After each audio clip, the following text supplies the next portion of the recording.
তখন লোকের অভাব অভিযোগ কম ছিল, কারণ জিনিসপত্র ছিল খুব সস্তা। বাঙালি চাকরির জন্য পাগল হয়ে শহরে ছুটে আসত না। গ্রামের নদী, পুকুর ও শস্য ক্ষেত গ্রামবাসীদের অন্ন বস্ত্রের সংস্থান করত। গ্রামের জমিদার ও অবস্থাপন্ন লোকেরা তখন গ্রামেই থাকতেন। পরিবার সকল একান্নবর্তী ছিল এবং পুরুষেরা কেউ কেউ রোজগারের জন্য বিদেশে গেলেও বাকি সকলে গ্রামেই থাকতেন। সেই সময় বাংলার জনসংখ্যা অনেক কম ছিল, সেই জন্য জমি পতিত ও জঙ্গলাকীর্ণ ছিল। গ্রামের আশপাশ নির্জন থাকাতে লোকের মন ডাকাত ও ভূত প্রেতের ভয়ে আচ্ছন্ন ছিল। তখন গঙ্গা ময়রার মতো ভূতের রোজারা বহু রোজগার করতেন। শিকড় বাকড়ে লোকের বিশ্বাস ছিল, অবশ্য তাদের গুণও ছিল যথেষ্ট। সেই কালে আমাদের যশোর জেলার কোন এক বর্ধিষ্ণু গ্রামে শ্রী দেবেন্দ্রনাথ ঘোষ বাস করতেন। গ্রামের নাম ছিল কল্যাণপুর, আর দেবেনবাবু ছিলেন সেই গ্রামের জমিদার। তার দুমহলা চক মিলানো বাড়ি ছিল। বাইরের মহলে ছিল জমিদার বাবুর বৈঠকখানা, নায়েব গোমস্তাদের দপ্তর এবং বাইরের কোনো অতিথি এলে তাদের থাকবার ঘর। বাইরের মহলের পর উঠোন, তারপরেই অন্দর বাড়ি। বাইরের উঠোনের রক থেকে অন্দরমহলে যাবার একটি গলিপথ ছিল, অর্থাৎ বাইরের উঠোনের অন্দরের দিকের রক থেকে সেই গলিপথ দিয়ে অন্দরের উঠোনের রকে যাওয়া যেত। অন্দর বাড়ির মস্ত উঠোন, সেই দিকেই রান্নাবাড়ি, ভাড়ার ঘর, দাসীদের থাকবার ঘর ছিল। অন্দরের দোতলায় দেবেনবাবুর পরিবারবর্গ বাস করতেন। কল্যাণপুরের 10 মাইল উত্তরে উষা গ্রামে দেবেনবাবুর জমিদারি ছিল। এই গ্রামে নায়েব তহসিলদার ছিলেন রামচন্দ্র পাল। তার একটি মাত্র ছেলে নরেন বা নরু। সে এবছর এন্ট্রান্স পরীক্ষা দেবে। টেস্ট পরীক্ষায় উত্তীর্ণ হলে নরেন রামবাবুকে বলল, বাবা, আমাদের বাড়িতে তো মোটে 2টি ঘর। আমার পড়াশোনার বড় অসুবিধা হচ্ছে। ইউনিভার্সিটি পরীক্ষা আগে এই 2 মাস আমি যদি অন্য কোনো স্থানে থেকে পড়তে পারতাম, তাহলে আমি পাস সম্বন্ধে নিশ্চিন্ত হতে পারতাম। রামবাবু কথাটা বুঝলেন, কিন্তু হঠাৎ কোনো উপায়ে স্থির করতে পারলেন না। উষা গ্রাম ছিল খুব ছোট। গ্রামটি 3 দিকে জঙ্গল ও একদিকে ছিল প্রকাণ্ড মাঠ। যদিও এই গ্রামে কয়েক ঘর মধ্যবিত্ত গৃহস্থের বাস ছিল, কারোর এমন বাড়ি ছিল না যেখানে একটি খালি ঘর পাওয়া যায়। এই বিষয়ে চিন্তা করতে করতে জমিদার মশাইয়ের কথা রামবাবুর মনে পড়ল। দেবেনবাবু ছিলেন অত্যন্ত ভদ্রলোক ও দয়ালু। রামবাবু নিশ্চিত জানতেন যে তার ছেলেকে 2 মাসের জন্য স্থান দিতে জমিদার বাবু কখনো আপত্তি করবেন না। তিনি তার ছেলে নরুকে বললেন, বাবা, আমি তোমার থাকবার একটা জায়গা ঠিক করেছি। আজই কল্যাণপুরে গিয়ে বাবুমশাইকে অনুরোধ করব তিনি যেন তোমাকে পরীক্ষার অন্তত 2 মাস তাঁরই বাড়িতে রাখেন। কিন্তু বাবা, একটা কথা বলি, সেই বাড়িতে বাবুমশাইয়ের পরিবারবর্গও বাস করেন। হয়তো তারা তোমার সঙ্গে মেলামেশা করবেন, তুমি কিন্তু বাবা তাদের সঙ্গে একটু সাবধানে কথাবার্তা বলবে। তোমার 18 বছর বয়স হয়েছে, বেশি কিছু বলা তোমাকে বাহুল্য। দেখো বাবা, কেউ যেন আমার নরুর নিন্দে না করতে পারে। নরু বলল, বাবা, তুমি নিশ্চিন্ত থাকো। আমাদের মনিব বাড়ির মেয়েদের সঙ্গে কিরূপভাবে ব্যবহার করতে হয় তা আমি জানি। তাছাড়া আমি তো দিনরাত লেখাপড়া নিয়েই থাকবো। তোমার ভয় নেই, তোমার ছেলের কেউ নিন্দে করবে না। রামবাবু যা ভেবেছিলেন তাই হল। জমিদার বাবু অতি আনন্দের সঙ্গে নরেনকে তাঁর বাড়িতে রাখতে রাজি হলেন। নরেন যে ঘরটি পেল তার দরজার সামনেই রক, তারপরেই উঠোন এবং উঠোনের অপর দিকে অন্দরমহলে যাবার রক, যেখান থেকে অন্দরের উঠোনে যাওয়ার সুড়িপথটি আরম্ভ হয়েছে। নরেন এই ঘরে থেকে পরীক্ষার জন্য প্রস্তুত হতে লাগল। সে অন্দরে গিয়ে খাওয়া দাওয়া করত এবং অতি শীঘ্রই জমিদার গৃহিণী ও তার কন্যাদের স্নেহ আকর্ষণ করে নিল।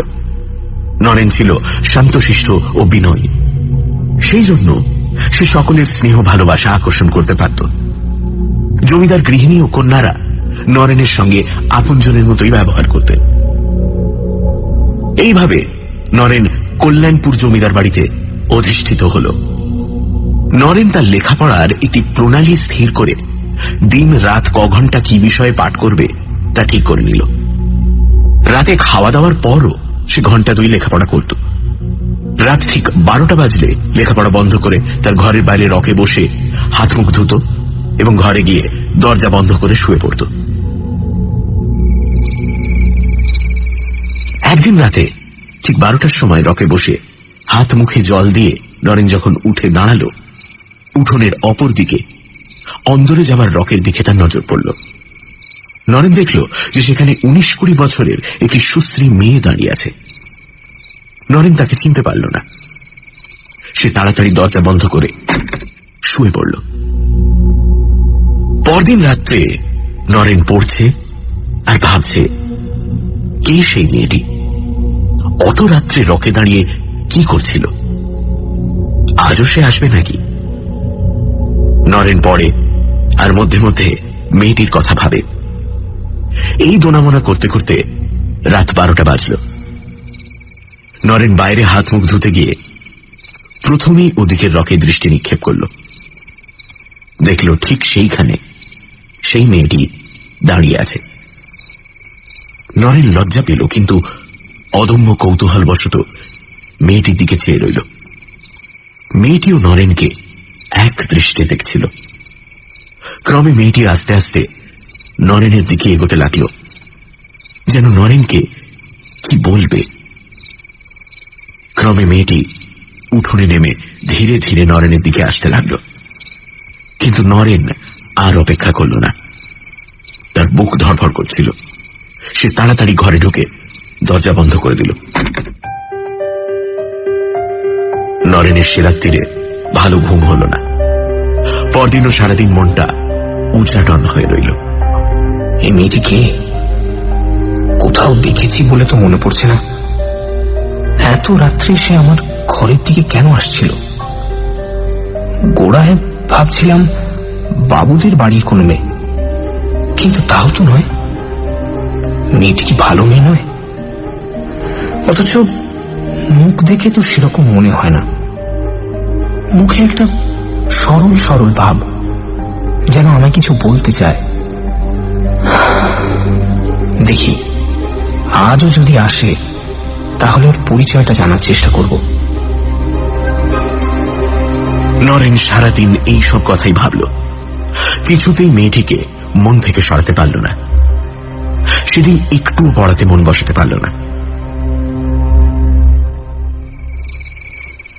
রাত 12টা। নরেন ঘরের বাইরে গিয়ে দেখল মেয়েটি আজ রক থেকে নেমে উঠোনের মধ্যে দাঁড়িয়ে আছে।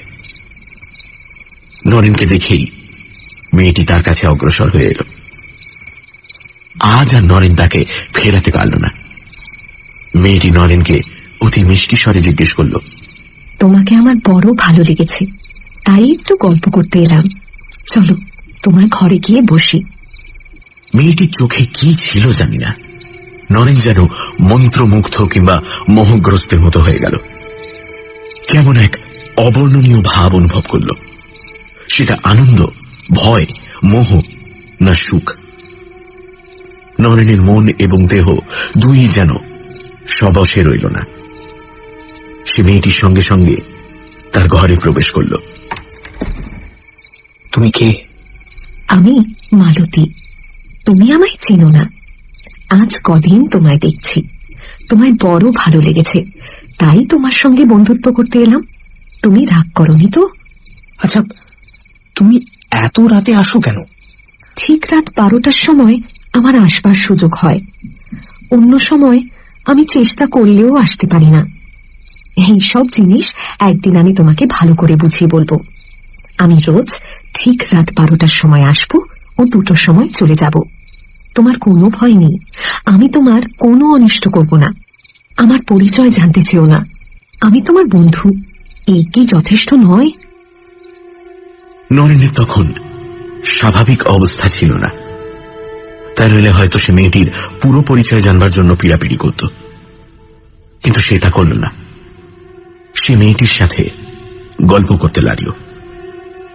তার মনে অনির্বচনীয় আনন্দ, যেন কেমন মোহগ্রস্ত ভাব। নরেনের একবারও মনে হল না যে এই ব্যাপারটা সম্পূর্ণ অস্বাভাবিক। এক অপরিচিত মেয়ে ঠিক রাত 12টার সময় আসে, 1 মিনিট আগে কিংবা পরে আসতে পারে না। এর মানে কি? তার আত্মীয় স্বজনই বা কোথায়? এসব কোনো কথা নরেনের মনে উদয় হল না। সে কেবল তার সঙ্গে কথাবার্তার আনন্দে ডুবে রইল।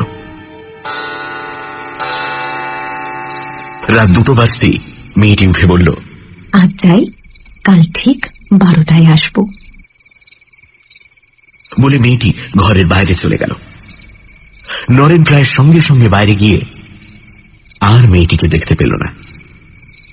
সারা উঠোন খাঁ খাঁ করছে, আর রকে কোনো জনমনীষী নেই। পরদিন আবার ঠিক রাত 12টার সময় মালতীর আগমন হল। পড়া সেরে ঘরের বাইরে যেতেই দরজার কাছে মালতীকে সে দেখতে পেল। তারপর দুজনে ঘরের ভিতরে এসে গল্প গুজব আরম্ভ করল। এইভাবেই দিন কাটছে। নরেনের লেখাপড়া চুলোয় গেছে।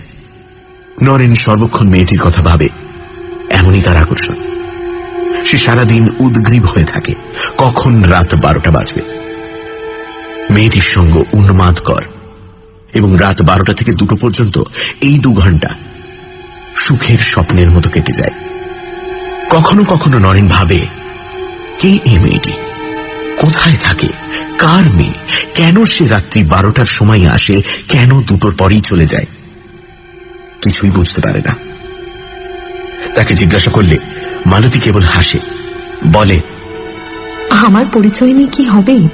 কেন, আমাকে কি পছন্দ করো না? তুমি প্রায়ই জিজ্ঞাসা করো কেনই বা আমি 12টার সময় আসি ও 2টোর সময় চলে যাই। তার কারণটা আজ তোমায় বলি।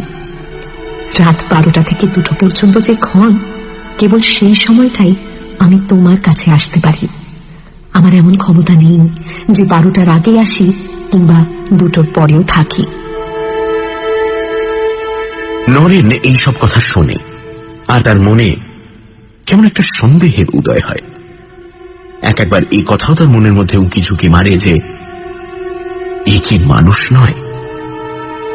আরো একটা জিনিস সে লক্ষ্য করল, যে মালতী চলে যাওয়ার পর তার দেহ মনে একটি গভীর অবসাদ আসে। সে মরার মতো ঘুমিয়ে পড়ে ও পরদিন উঠতে অনেক বেলা হয়।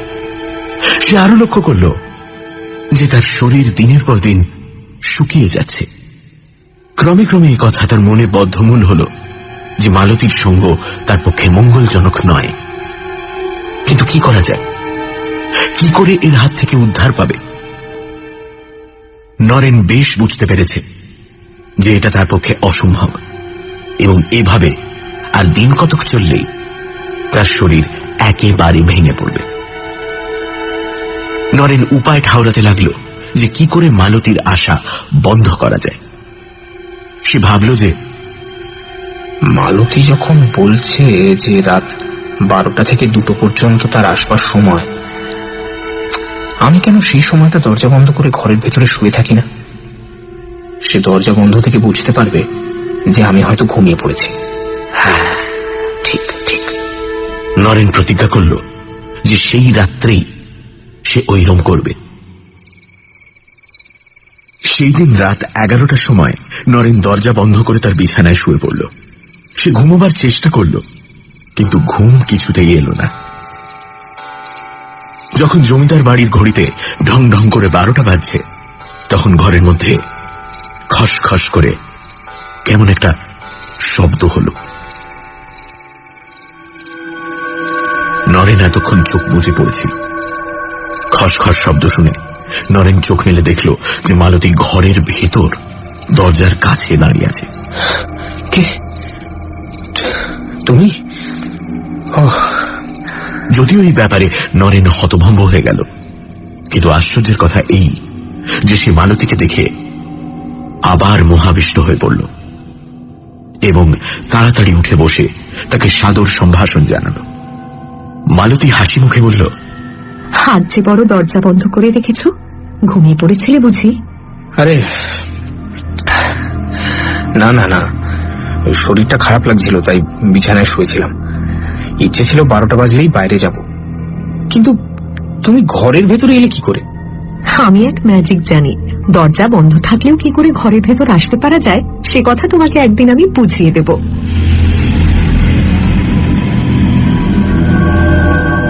রাত্রি মালতী চলে গেলে নরেন এক মুহূর্ত ঘুমোতে পারল না। সে কেবলই ভাবে যে মালতী কি করে ঘরের দরজা বন্ধ থাকা সত্ত্বেও ভেতরে আসতে পারল, যেটা এতদিন তার মনে উকি ঝুঁকি মারছিল। এখন সেই ধারণা বদ্ধমূল হল। মালতী যে মানুষ নয়, কোনো মৃত স্ত্রীলোক, এই ধারণা তার মনের উপর চেপে বসল। কিন্তু আত্মা তো অশরীরী, সে দেহ ধারণ করে কি করে? ক্রমে নরেনের মনে পড়ল যে মালতী বারবার বলেছে কেবল রাত 12টা থেকে 2টো পর্যন্ত সে নরেনের কাছে আসতে পারে। নরেন ভাবল হয়তো কেবল এই সময়টুকুর জন্যই সে স্থূল দেহ ধারণ করতে পারে। নরেনের এ সম্বন্ধে কোনো জ্ঞান ছিল না এবং কোনো স্থির সিদ্ধান্তে উপনীত হতে সে পারল না। তবে এটা সে স্থির বুঝল যে এইভাবে আর কিছুদিন চললে, পাশ করা দূরে থাকুক, তার প্রাণ সংশয় হবে। সানডে সাসপেন্স শুধুমাত্র মির্চি 98.3-তে। গল্পের পরবর্তী অংশ ব্রেকের পর।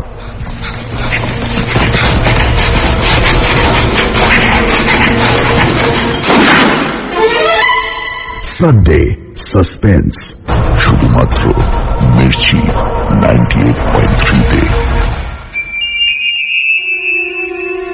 শুনছেন তুষারকান্তি ঘোষের প্রেতে ও মানুষে।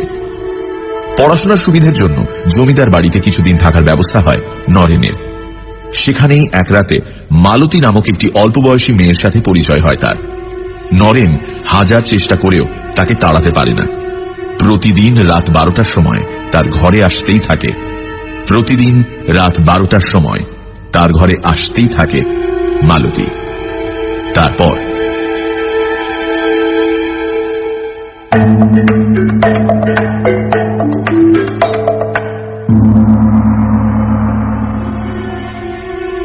এর 2-4 দিনের ভেতরই নরেন কঙ্কাল সার হয়ে পড়ল। ভয় ও প্রেতসঙ্গ তার শরীর আর মনকে দগ্ধ করে দিল। দিন রাত তার খাওয়া নেই, ঘুম নেই, কেবল রাত্রে ওই 2 ঘন্টা সে ভুলে থাকে। এমনই মালতীর আকর্ষণ, আর এমনই নরেনের মোহ। বাড়ির সকলে দেখল যে নরেন শুকিয়ে যাচ্ছে। একদিন গৃহিণী অনুযোগ করলেন যে সে যেন রাত জেগে বেশি পড়াশোনা না করে। তার পুষ্টিকর খাবারেরও বন্দোবস্ত করলেন, কিন্তু কোনো ফল হল না। তখন গৃহিণী একদিন জমিদার বাবুকে নরেনের শারীরিক অবস্থার কথা জানালেন। দেবেনবাবু নরেনকে ডেকে পাঠালেন ও তাকে বহু প্রশ্ন করলেন। নরেন প্রথমটা লুকোতে চেষ্টা করেছিল, কিন্তু প্রশ্ন বাণে জর্জরিত হয়ে শেষটায় নরেন সেই মেয়েটির কথা বলে ফেলল। একটি ভদ্রলোকের মেয়ে রাত্রে ঘরে আসে শুনে জমিদারবাবু চমকে উঠলেন ও বারবার সেই মেয়েটির পরিচয় জিজ্ঞাসা করলেন। নরেন বলল, আমি অনেক জিজ্ঞেস করেছি, কোনো পরিচয়ই ও দেয় না। তুমি তাকে ঘরে ডেকে আনো কেন? না না, আমি ডাকি না, সে আপনি আসে। তুমি ঘরের দরজা বন্ধ করে থাকো না কেন? তুমি তো বলছো যে সে রাত 12টার আগে আসতে পারে না। তুমি তার আগেই দরজায় খিল দিয়ে শুয়ে পড়ো না কেন? আমি দরজা বন্ধ করে দেখেছি, দরজা বন্ধ থাকলেও সে ঘরে আসে। জমিদারবাবু অবিশ্বাসের হাসি হেসে বললেন, তুমি কি গাঁজাখুরি কথা বলছো? দরজা বন্ধ থাকলে সে আসবে কেমন করে? তা জানি না, বোধহয় তার কোনো অমানসিক ক্ষমতা আছে। আমি তাকে জিজ্ঞাসা করেছিলাম, সে খালি হাসে আর বলে, একদিন বুঝতে পারবে, একদিন বুঝতে পারবে। নরেনের কথা শুনে দেবেনবাবু বিস্ময়ে অভিভূত হয়ে পড়লেন। তিনি বুঝতে পারলেন না যে রহস্যটা কি। তিনি নরেনকে ভালোভাবে জানতেন যে সে সত্যবাদী ও সৎ। বিশেষ করে তার সামনে সে কখনোই মিথ্যে কথা বলবে না। তিনি নরেনকে বললেন, তুমি আমাকে এই ব্যাপারটা দেখাতে পারো? হ্যাঁ, নিশ্চয়ই পারি। আপনি রাত 12টা বাজার একটু আগে থাকতে আমার এই পাশের ঘরটায় লুকিয়ে থাকবেন, তাহলে সবই দেখতে পাবেন, সবই শুনতে পাবেন। দেবেনবাবু তখনই নরেনের ঘরে গেলেন ও দরজা জানলা সব তন্ন তন্ন করে পরীক্ষা করে বুঝলেন যে দরজা বন্ধ থাকলে বাইরে থেকে সে ঘরে আসা একেবারে অসম্ভব। এই ঘরের পাশেই একটি ছোট ঘর ছিল এবং এই দুই ঘরের মধ্যে একটা ছোট জানলা ছিল। দেবেনবাবু ভেবে দেখলেন যে ওই জানলাটা খুলে যদি কেউ আলো নিভিয়ে ওই ছোট ঘরটায় লুকিয়ে থাকে তাহলে নরেনের ঘরের সব ব্যাপারই সে লক্ষ্য করতে পারবে। দেবেনবাবু মনে মনে এই প্ল্যান স্থির করে রাত্রির জন্য অপেক্ষা করলেন। রাত 12টার কিছু আগে দেবেনবাবু সেই ছোট ঘরটায় গিয়ে ছোট জানলাটার আড়ালে লুকিয়ে রইলেন, কিন্তু নরেনের ঘরের ভেতর তীক্ষ্ণ দৃষ্টি রাখলেন। নরেন দরজা বন্ধ করে শুলে তিনি দরজাটির দিকে এক দৃষ্টি চেয়ে রইলেন, যাতে তার দৃষ্টি এড়িয়ে মেয়েটি ঘরের ভেতর না আসতে পারে। দেবেনবাবু এইভাবে চেয়ে আছেন আর নরেনের ঘরের আলো জ্বলছে। ঠিক 12টার সময় তার চোখে কেমন যেন ধাঁধা লাগলো। তিনি মুহূর্তের জন্য চোখ বুঝলেন। তখনই চোখ চেয়ে দেখলেন যে একটি সুন্দরী মেয়ে নরেনের ঘরের ভেতরে দরজার কাছে দাঁড়িয়ে আছে।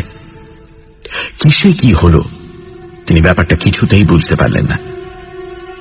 তারপর মালতী ও নরেন যখন কথাবার্তা বলতে আরম্ভ করল, দেবেনবাবু চুপি সারে সে ঘর থেকে চলে গেলেন। মালতী যে প্রেতিনী সে বিষয়ে তার আর কোনো সন্দেহই রইল না।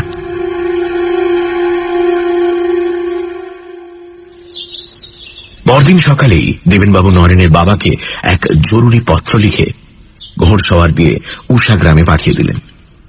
সে পত্রে তিনি লিখলেন, তুমি এখনই এসে নরুকে তোমার গ্রামে ফিরিয়ে নিয়ে যাও, নইলে তার প্রাণ সংশয়। আর নরেনকেও ডেকে বললেন যে তার বাপকে আনতে লোক গিয়েছে, তিনি এলেই যেন তার সঙ্গে নরেন গ্রামে ফিরে যায়। নরেন খুব রাজি, কারণ রাত্রের ওই 2 ঘন্টা ছাড়া নরেন সবসে সাধারণ মানুষের মতোই থাকে। সে বুঝল এর হাত থেকে বাঁচতে গেলে তার পলায়নেই মঙ্গল। সেই দিনই নরেনের বাবা এলেন। নরেনের শরীরের অবস্থা দেখে এবং সব কথা শুনে ভয়ে দুঃখে তিনি পাগলের মতো হয়ে পড়লেন। তিনি কাঁদতে কাঁদতে জমিদার বাবুকে বললেন যে তিনি সেই দিনই নরুকে নিয়ে যাচ্ছেন। দেবেনবাবু বললেন, শুধু নিয়ে গেলে হবে না, একজন ভালো ওঝাকে দিয়ে নরুকে দেখাও। ওকে পেতনিটা যেভাবে পেয়েছে তাতে ছাড়ানো সহজ নয়। রামবাবু বললেন যে তিনি তাই করবেন। সেই দিনই তারা উষা গ্রামে ফিরে গেলেন। নরেনের মা সব কথা শুনে কেঁদে সারা। তিনি বললেন, পরীক্ষা মাথায় থাকুক, ছেলের প্রাণ বাঁচানোটা তো আগে দরকার। নরেনও এত দূর চলে এসে আর বাবা মাকে নিকটে পেয়ে মনে অনেকটা বল পেল। সে ভাবল প্রেতিনীটাকে আর এত দূরে আসতে হবে না। সে সকাল সকাল খেয়ে দিয়ে তার ঘরে শুতে গেল, কিন্তু ঘুম আর আসে না। ক্রমেই রাত হচ্ছে আর নরেন ভাবছে সে কি এখানেও আসবে নাকি। এইভাবে রাত 12টা বাজল আর সঙ্গে সঙ্গে নরেন দেখল যে মালতী ঘরের ভেতরে দাঁড়িয়ে আছে।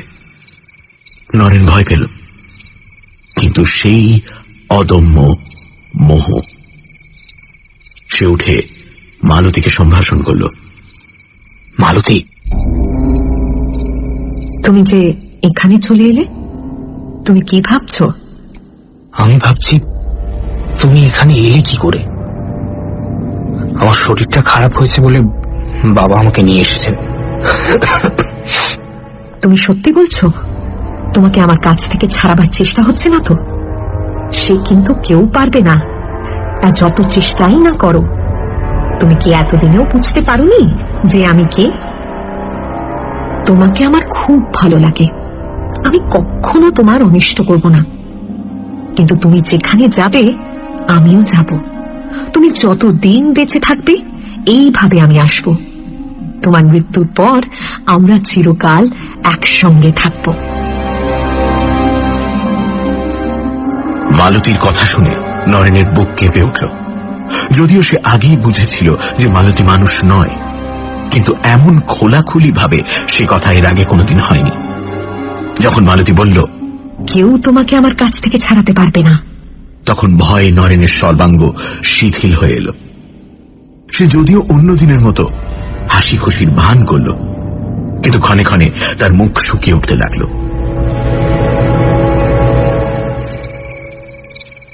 দুটোর সময় মালতী চলে গেলেই নরেন পাগলের মতো ছুটে গিয়ে তার বাবা মার শোবার ঘরের দরজায় ধাক্কা দিতে লাগলো।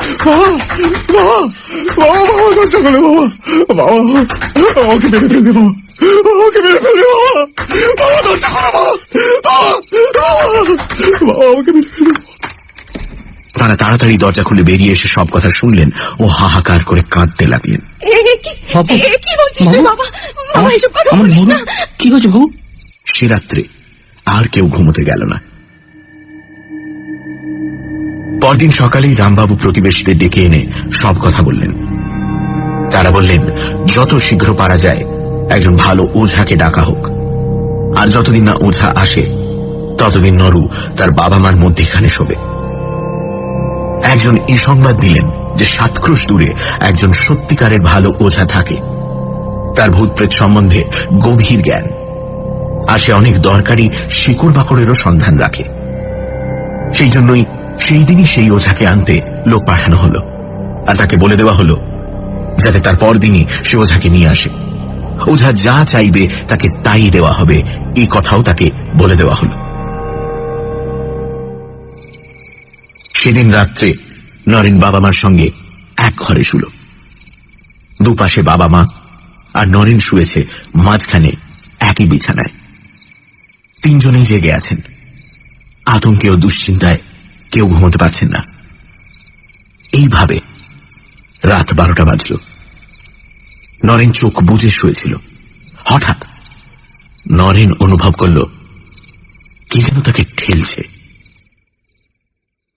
নরেন চমকে চোখ মেলে দেখল মালতী তার মাথার কাছে বসে আছে। নরেন চুপি চুপি বলল, মালতী, তুমি কি করছো? বাবা মা জানতে পারবেন যে? মালতী, তোমার সে ভয় নেই, ওরা কিচ্ছু জানতে পারবে না। নরেন উঠে দেখল যে তার বাবা মা মরার মতো পড়ে আছেন। তারা তখন পাশের ঘরে গেল। এই কথা বলাই বাহুল্য যে মালতী রামবাবু ও তার স্ত্রীকে অজ্ঞান করে রেখেছিল। পরদিন সব কথা শুনে নরেনের বাবা মা পাগলের মতো বুক চাপড়াতে লাগলেন। নরেনও বুঝল যে আর তার নিস্তার নেই। আতঙ্কে ও দুশ্চিন্তায় তার শরীরের আর কিছু নেই। দেহ কঙ্কালসার, সবসময় বুক ধড়ফড় করে, মাথা ঘোরে, বহু কষ্টে হাঁটে, এমনকি বসে থাকতেও কষ্ট হয়। সবসময় শুয়ে থাকতে ইচ্ছে করে। সে ভাবছে এই অবস্থার চেয়ে মরে যাওয়াও ভালো। গ্রামের লোকেরাও দুঃখিত। সকলের শেষ আশা সেই ওঝা, যদি সে কিছু করতে পারে। সেদিন বিকেলে ওঝার আগমন হল। সে ধীরভাবে আগাগোড়া সব কথা শুনে নরেনের শরীরের অবস্থা দেখল। ওঝা বলল যে সে একবার সমস্ত ব্যাপারটা নির্জনে ভেবে দেখবে যে এর কোনো উপায় আছে কিনা। সে স্পষ্টই বলল যে মেয়েটা যেভাবে নরেনকে গ্রাস করে বসে আছে তাতে তাকে ছাড়ানো খুব শক্ত। এই বলে ওঝা এক নির্জন গাছতলায় গিয়ে বসল। ঘন্টা 2 বাদে সে ফিরে এসে বলল যে একটা উপায় সে বার করেছে, কিন্তু খুব বিপজ্জনক উপায়।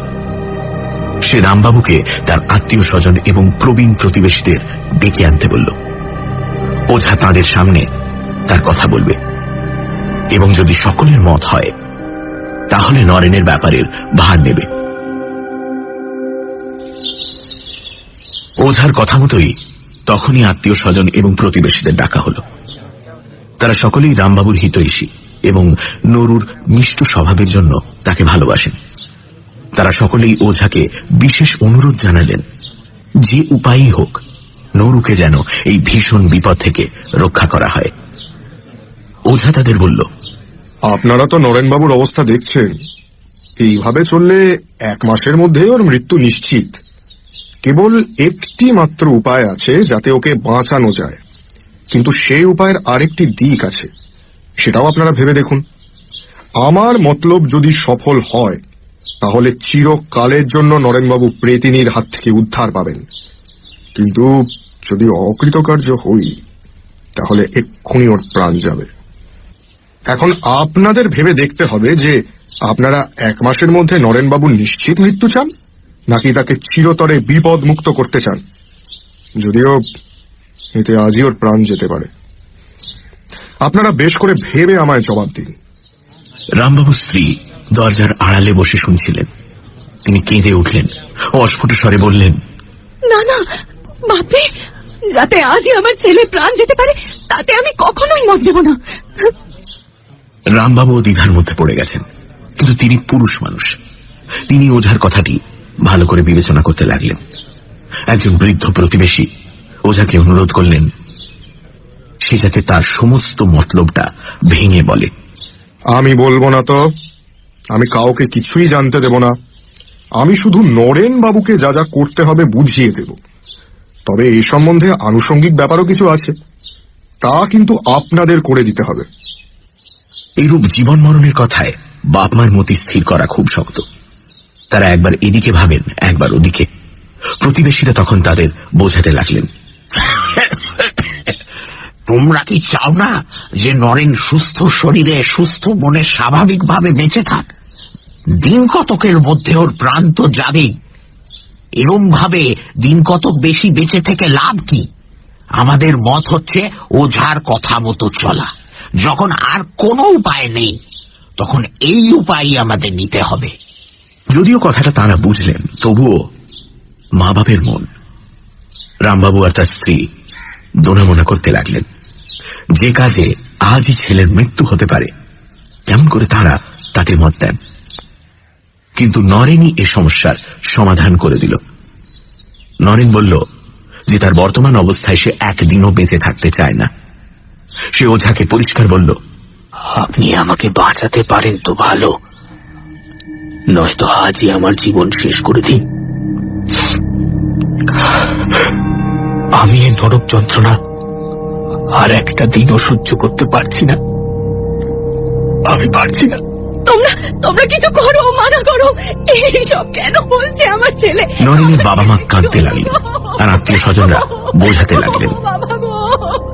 শেষে সর্বসম্মতিক্রমে স্থির হল যে ওঝার উপর সম্পূর্ণ ব্যাপারটা ছেড়ে দেওয়া হোক। সে বলল, আজ তো সন্ধে হয়ে গেছে, আজ আর কিছু হবে না। আর একটা রাত্রি নরেনবাবু এইভাবেই থাকুন। কাল আমি এ ব্যাপারে একটা হেস্ত নেস্ত করব। তবে এখানে হবে না, যেখানে নরেনবাবুর সঙ্গে তার প্রথম দেখা হয়েছিল সেইখানে যেতে হবে। শেষকালে স্থির হল ওঝা ও নরেন রামবাবুর সঙ্গে পরদিন সকালে কল্যাণপুরে জমিদারের বাড়িতে যাবে। সে রাত্রে মালতী নরেনকে বলল, তোমায় আগেও বলেছি, এখনো বলছি, যে কেউ তোমাকে আমার হাত থেকে কেড়ে নিতে পারবে না। আমি কখনো তোমার কোনো অনিষ্ট করব না। তুমি আগে যেখানে ছিলে সেখানে ফিরে যাও। আমার এখানে আসতে কিছু কষ্ট হয়। বেশ, তাই হবে। কালই আমি কল্যাণপুর ফিরে যাব।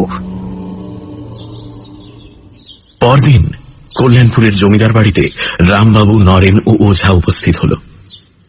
ওঝা দেবেনবাবুকে বিষয়টা বুঝিয়ে দিল এবং বলল, আপনাকে কিছু সাহায্য করতে হবে আমার।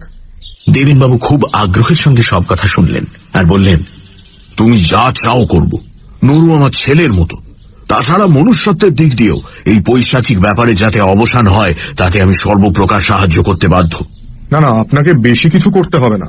আপনি শুধু নরেনের ঘরটি খুব ভালো করে সাজিয়ে দিন। ঘরটি ঝেড়ে মুছে তক্তপোষ সরিয়ে সেখানে একটি খাট পেতে দিন। আর ঘরটি আর বিছানাটি নানা রকম ফুল ও মালায় সজ্জিত করুন তো। সব বন্দোবস্ত কিন্তু সন্ধ্যের মধ্যেই শেষ করতে হবে। এতে আর কষ্ট কি, সন্ধ্যের মধ্যেই এই বন্দোবস্ত হয়ে যাবে। রাত 10টার সময় ওঝা নরেনকে নিয়ে সেই ঘরে ঢুকে দরজা বন্ধ করে দিল। সেখানে ওঝা নরেনকে তার মতলবটা ভেঙে বলল আর খুব ভালো করে নরেনকে বুঝিয়ে দিল তাকে কি করতে হবে আর কি বলতে হবে। শেষকালে ওঝা বলল, নরেনবাবু, আপনার জীবন এখন আপনার হাতে।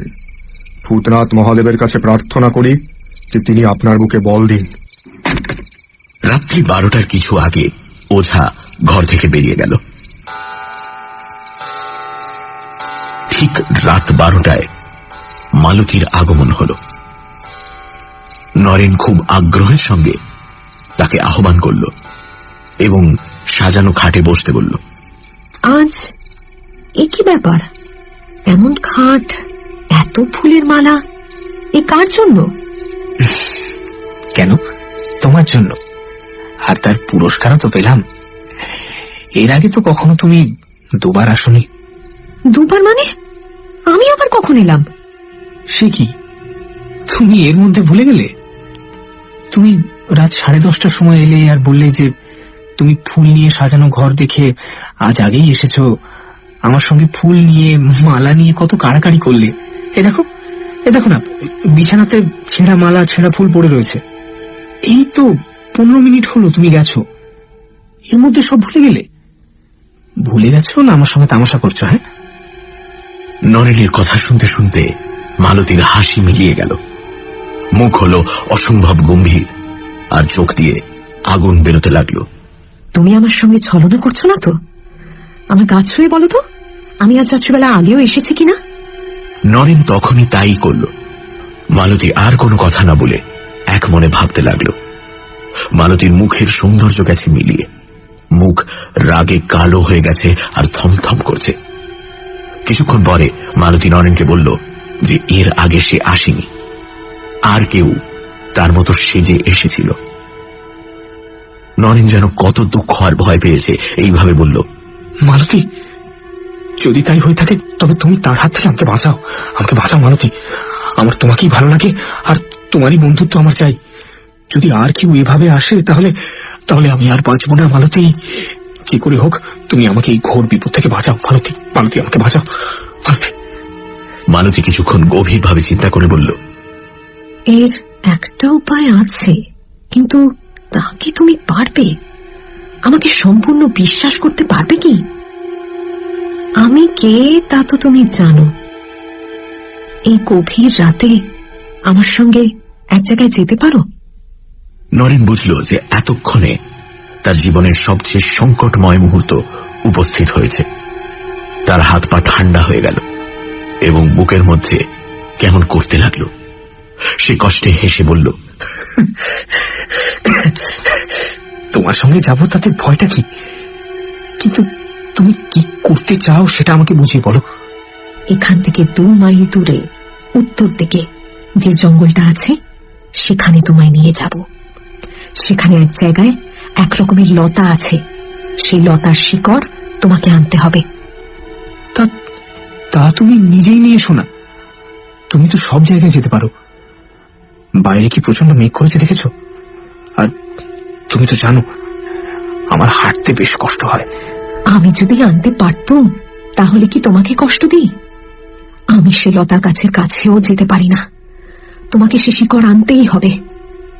সেই শিকড় দিন রাত তোমার হাতে বেঁধে রাখতে হবে। ঠিক রাত 12টার সময় সেই শিকড় খুলে অন্য ঘরে তফাৎ করে রেখে আসবে, আর রাত 2টোর সময় আমি চলে গেলে আবার পড়ে থাকবে। তাহলে কেউ আর তোমার কাছে আসতে পারবে না। নরেন আর কিছু বলল না এবং তারা দুজন ঘর থেকে উঠোনে নামল। ক্রমে উঠোনের বাইরে এসে গ্রামের উত্তর দিকে যেতে লাগলো। আকাশ গভীর মেঘাচ্ছন্ন, মধ্যে মধ্যে বিদ্যুৎ চমকাচ্ছে। পল্লী পথ জনহীন। নরেনের সঙ্গী কেবল মালতী। সে মানুষ নয়, নরেন জানে।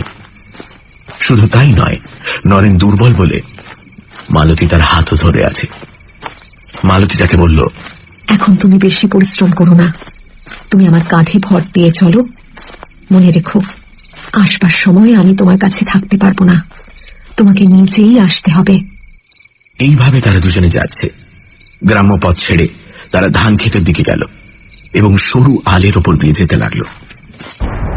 গভীর অন্ধকারের মধ্যে মধ্যে বিদ্যুতের আলোতে নরেন পথ দেখতে পাচ্ছে। অন্য সময় সম্পূর্ণ মালতীর উপর নির্ভর। ক্রমে তারা নদীর ধারে পৌঁছল। সামনেই শ্মশান, যার নাম কালাপেড়ের দেয়ার। কটি তেঁতুল গাছ দৈত্যের মতো দাঁড়িয়ে রয়েছে। নির্জন স্থান। নরেনের বুক সবলে স্পন্দিত হতে লাগল, কিন্তু ওঝার কথা তখন তার কানে বাজছে। নরেনবাবু, আপনার জীবন আপনার হাতে। ভূতনাথকে স্মরণ করবেন, কোনো ভয় নেই। এইবার জঙ্গল আরম্ভ হল। এখান থেকে আর পথ নেই। প্রেতিনী যেদিকে নিয়ে যাচ্ছে, মানুষ সেদিকেই যাচ্ছে। একটু পরে ডান দিকে একটা বড় অশ্বত্থ গাছ দেখা গেল। মালতী নরেনকে ছেড়ে দিয়ে বলল, ওই গাছটার ওপারে আগাছার জঙ্গল আছে, সেখানে গোটা কতক লতানো গাছ আছে। তারই একটা শিকড় শুদ্ধ তুলে নিয়ে এসো, তোমাকে একলাই যেতে হবে। প্রেতিনী নির্দেশ মতো নরেন অগ্রসর হয়ে গেল এবং সেখানে কয়েকটি লতানি গাছ দেখতে পেল। মূল শুদ্ধ একটি লতানি গাছ তুলে এনে নরেন পূর্বস্থানে ফিরে এলো, কিন্তু মালতীকে সে স্থানে দেখতে পেল না। সে ভয়ে কম্পিত স্বরে ডাকল, মালতী, মালতী, মালতী! প্রায় 50 হাত দূর থেকে মালতী জবাব দিল, আমি এখানে আছি। এখন তো মেঘ খানিকটা কেটে গেছে এবং অল্প চাঁদের আলো ফুটেছে। আমার সাদা কাপড় তো তুমি দেখতে পাচ্ছ। আমি এগিয়ে যাচ্ছি, তুমি পেছন পেছনে এসো।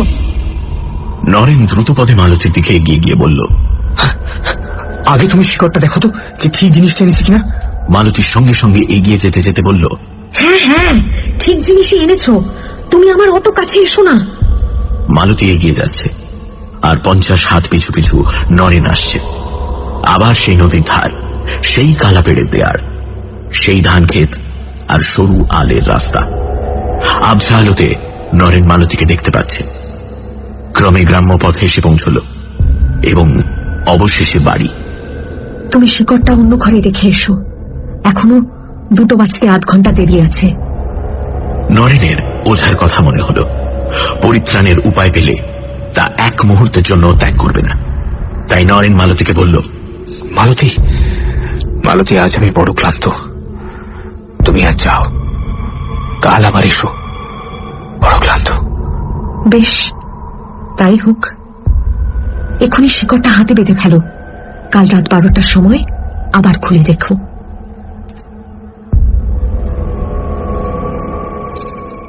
নরেন বাড়িতে পৌঁছেই জমিদার বাবুর বৈঠকখানা ঘরে গেল। সেখানে ওঝা, দেবেনবাবু ও তার বাবা গভীর দুশ্চিন্তায় আচ্ছন্ন হয়ে বসেছিলেন। নরেনকে দেখতে পেয়ে তাঁরা আনন্দে কলরব করে উঠলেন। ওঝা জিজ্ঞেস করল, ওষুধ পেয়েছেন? কি জিনিস পেলেন একটু দেখি। নরেন শিকড় শুদ্ধ লতাটি ওঝাকে দিল, আর মালতী তাকে যা যা বলেছিল তাও বলল। ওঝা বলল, আর ভয় নেই। জয় ভগবান, জয় মহাদেব, জয় ভগবান। সেই রাত্রেই এক বালার ভেতর সেই শিকড় রেখে নরেনের বাহুতে মক্ষম করে বেঁধে দেওয়া হল।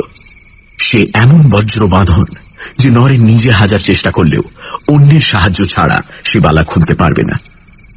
এই বালা ওঝাই সঙ্গে এনেছিল এবং এর গঠনও একটু বিশেষ রকমের।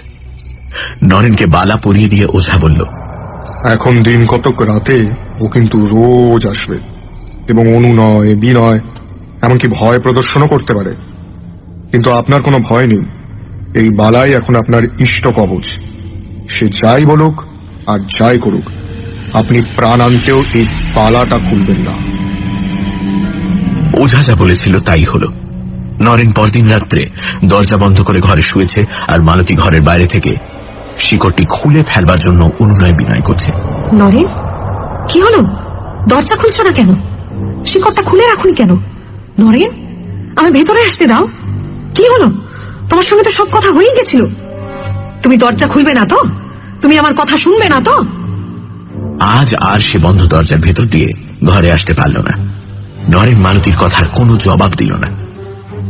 প্রথম 2-3 রাত্রি অনুনয় বিনয় ও তারপর ভয়ে প্রদর্শন। আমার কথা না শুনলে আমি তোমার প্রাণ নেব, কেউ তোমায় বাঁচাতে পারবে না। কিন্তু নরেন নিরুত্তর। এই উপদ্রব 8-10 দিন চলেছিল। কি ভেবেছিস ও শিকড় পরে তুই আমার থেকে দূরে চলে যাবি? আমি সেটা কোনোদিনও হতে দেব না। তুই আমাকে ফাঁকি দিবি? তুই ওই শিকড় পরে নিজেকে আমার থেকে দূরে সরিয়ে দিবি? আমি এটা কোনোদিনও হতে দেব না। আমি এর আগেও বলেছিলাম, এখনো বলছি, এই শিকড় খুলে ফেল। আমি তোর কোনো অনিষ্ট করব না। করবি না তো? ঠিক আছে, এবার তোর অ্যাক্টিং কি আমার অ্যাক্টিং। আমি তোকে প্রাণে বাঁচতে দেব না। আমি তোকে নিজে থেকে আলাদা হতে দেব না। তারপর মালতী আর আসেনি। নরেন তার বাবার সঙ্গে গ্রামে ফিরে গেল এবং মা বাবার আদরে যত্নে অতি শীঘ্রই তার পূর্ব স্বাস্থ্য ও মনের বল ফিরে পেল। নরেনের আনন্দ, মা বাবার আনন্দ, আত্মীয় স্বজনের আনন্দ, প্রতিবেশীর আনন্দ, জমিদার বাবু ও তার পরিবারবর্গের আনন্দ, আর সবচেয়ে বড় আনন্দ হল ওঝার। শুধু যে সে একটি অমূল্য জীবন রক্ষা করেছে তাই নয়, সকলের কৃতজ্ঞতা ভাজনও হয়েছে। শুধু তাই নয়, জমিদার বাবু তার কোঁচোর টাকায় ভরে দিয়েছিলেন।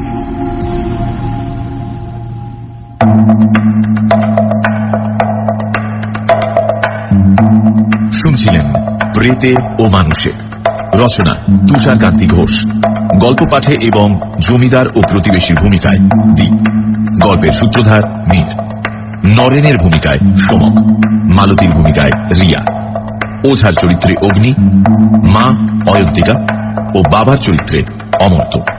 শব্দগ্রহণ, আবহ সঙ্গীত এবং স্পেশাল এফেক্টসে রিচার্ড, বিশেষ সহযোগিতায় সমক। পর্ব পরিচালনায় রাইট ব্রাদার্স থেকে অনির্বাণ ও অভিষেক। সমগ্র পরিকল্পনা ও পরিচালনায় ইন্দ্রাণী। তুমি শিকড়টা অন্য ঘরে রেখে এসো। এখনো 2টো বাজতে আধ ঘন্টা দেরি আছে। নরেনের ওঝার কথা মনে হল। পরিত্রাণের উপায় পেলে তা এক মুহূর্তের জন্য ত্যাগ করবে না। তাই নরেন মালতীকে বলল, মালতী, মালতী, আজ আমি বড় ক্লান্ত। তুমি আজ যাও, কাল আবার এসো। বড় ক্লান্ত। বেশ, তাই হোক। এক্ষুনি শিকড়টা হাতে বেঁধে ফেলো। কাল রাত 12টার সময় আবার খুলে দেখো।